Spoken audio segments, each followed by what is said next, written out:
achimwenewa abwera ndi yawo. Nangasipo kuti paja pali freedom of expression ufulu oyankhula zakukhosi imene zilili ndi akulu akuti ayi ndalama zanuzotu zipanga create ma problems ambiri kuposa kusolva so onse amene angapange business ena basi ntchito basi ndiye ndalamazo anyway ndimafuna munthu mumvere bwinobwino chifukwa nayenso ngati munthu nzika wamisalaso wanaona nkhondo sometimes mwina atha kutuzako mwina zomvekako there guys, thank you so much. Don't forget to subscribe, like, share and comment in the comment section. Malawian cameras guys, bye.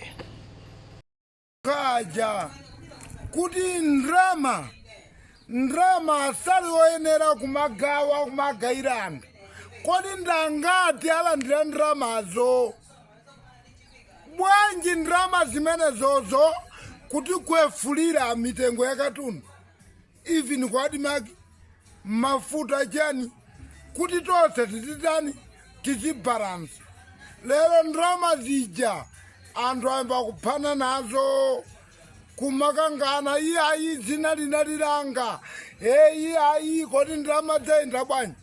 What do you mean?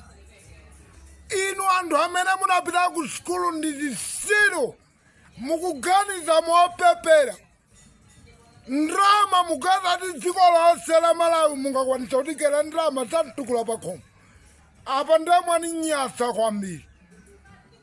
Thinking before you do.